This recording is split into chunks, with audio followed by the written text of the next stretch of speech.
Okay, let's go through a simple setup for a DirectTo flight today, a DirectTo VFR flight.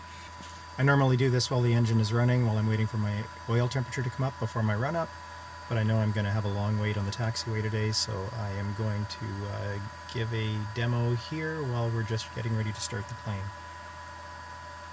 If you get everything set up right on the ground, the work once you're in the air is actually pretty minimal. So I like to get it all going before I take off. So let's set up a simple DirectTo VFR flight. So today I'm going to head off to St. Thomas, which is CYQS. So the first thing I do is press a DirectTo button, select my waypoint, and I select CYQS, St. Thomas Municipal. It's the direction of my first leg, and then I hit DirectTo activate. So I now have a simple DirectTo course in. That's actually transferred it over to my G3X as well.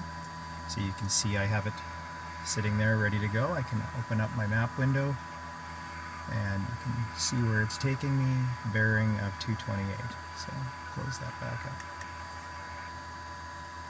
So the next thing we're going to do is turn on the flight director, and I do that from the autopilot head by pressing the FD button, and you'll see magenta bars appear.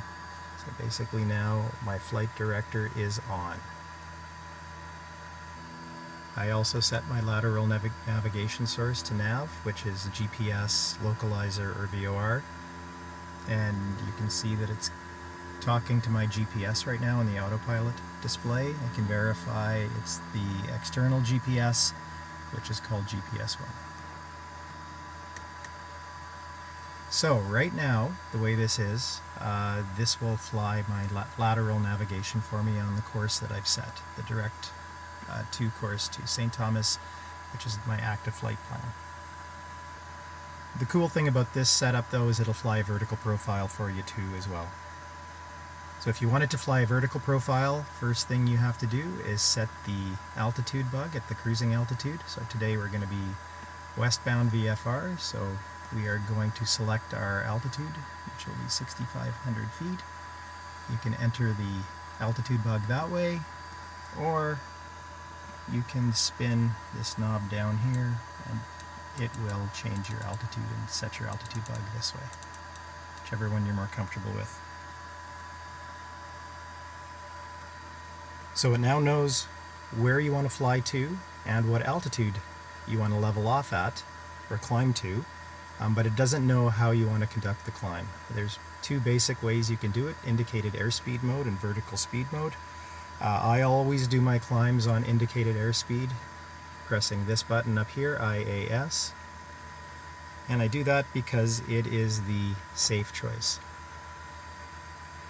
The reason is that as you climb, the air gets thinner, power starts to drop, the wing generates less lift, the autopilot will keep lowering the nose to maintain that airspeed, so keeping you away from stall or other slow speed effects.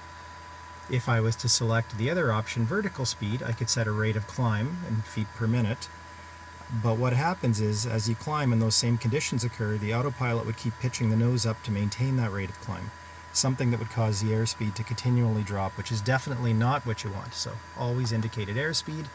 It comes up on my display down here as the default VY. I'm gonna, for a little bit more engine cooling today, I'm gonna increase that a little, so I'm gonna take it up to 145 knots for my climb. And that's it. We'll double check everything, make sure we're on the appropriate source, external GPS, active flight plan, indicated airspeed at 145. We're good to go. So this is basically it. When this is done right, once you're in the air, it's really anticlimactic. You only have to do one thing, and that's press the autopilot button. When you do that, because everything is armed laterally and vertically, the plane will take over. It will turn you onto course, and it will hold your airspeed, in this case in a climb at 145 knots, until we get to our altitude bug. Then it'll level us off, and we can do whatever we want at that point. I normally hand fly until I clear the zone, as I'm in a part of the world where it's generally really, really busy. So I try to align my track as close as possible to the destination track, so that when the autopilot takes over, it doesn't, have to turn the plane dramatically. Once there, press the button, let the autopilot fly. It'll level off. I'll let the autopilot continue to manage things until I set my cruise power settings, prop and mixture. And that's basically it. Okay, let's go flying.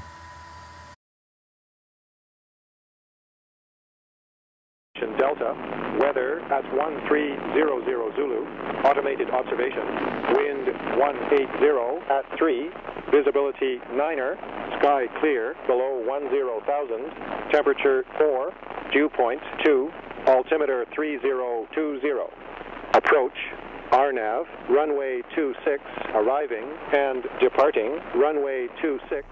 And good morning, Waterloo Ground. This is Lance Air, Golf X-Ray Papa India with Delta. Lance Air, Golf X-Ray Papa India, Waterloo Ground. Good morning. Good morning. X-Ray Papa India is on apron 4. I'd like a taxi to the active for a flight on a VFR flight plan to the southwest towards St. Thomas at 6,500 feet. X-Ray Papa India, ground runway 26, altimeter 3021, taxi Alpha, cross runway 32, squawk 5335. Tower Bravo Foxtrot over the site, climbing 3,000. Bravo X-Ray Foxtrot, roger. X-Ray Papa India, traffic ahead, moving the right-hand circuit, climb runway heading till advised, cleared takeoff, runway 26. Runway heading till advised, cleared takeoff, X-Ray Papa India. X-Ray Papa, traffic just off your right on final. Do you see them? There's two. Oh, we X-Ray Papa, we got the one coming off our wing right now. And we have full full fuel flow. Airspeed is alive. 180 traffic, turning final by the Hanlon, circuit altitude. Okay, we'll look for traffic with X-Ray Papa. Papa's got that traffic way up there. Roger. The X-Ray Pop India, you're above the control zone now, left turn out, clear take, or contact Toronto Center if you like. Surveillance service terminated, change on route frequency, 12827. X-Ray Pop India, good day. Good day. Thank you till November, Cessna traffic, 12 o'clock, a mile and a half at circuit altitude. Do you see that 172? Just going to quiet it down a little bit.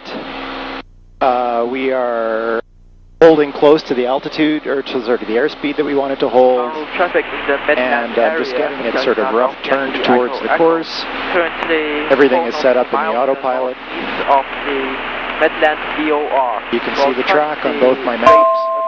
On Speed means we're 1,000 feet from our target altitude. I'm going to turn the autopilot on and let it finish off. So it's going to turn me towards the track, and it'll finish my climb for me. Autopilot's lowering the nose, intercepting the track. That last beep was 500 feet.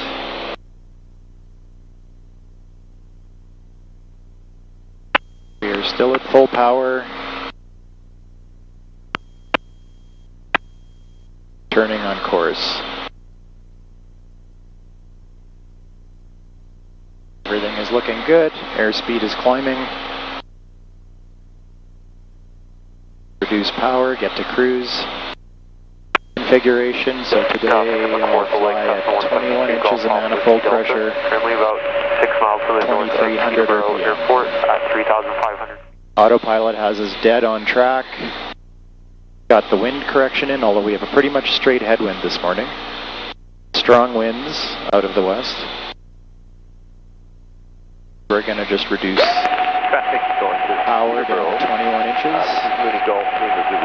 There we go. We're configured at about 62% power. Still haven't leaned it yet. We'll get to that next. I'll probably do a quick and dirty lean today to get her down just to where the temperatures make the most sense. But that's it. So right now, I'm leveled off, cruise configuration, on track. I can either go back to hand flying if I feel like a little more adventure, or I can just let the autopilot take me away and keep my eyes open for traffic as I clear some of the busy airspace here in southwestern Ontario. So I hope you liked today's video. If you did, please give it a thumbs up. Please subscribe if you want to see more of these. I'm going to hopefully go through a bunch more of the operation of the avionics. There's a ton of stuff this will do. Next flight might be an approach into one of the local airports, just to show you how the vertical profiles work for descents and inbound procedures.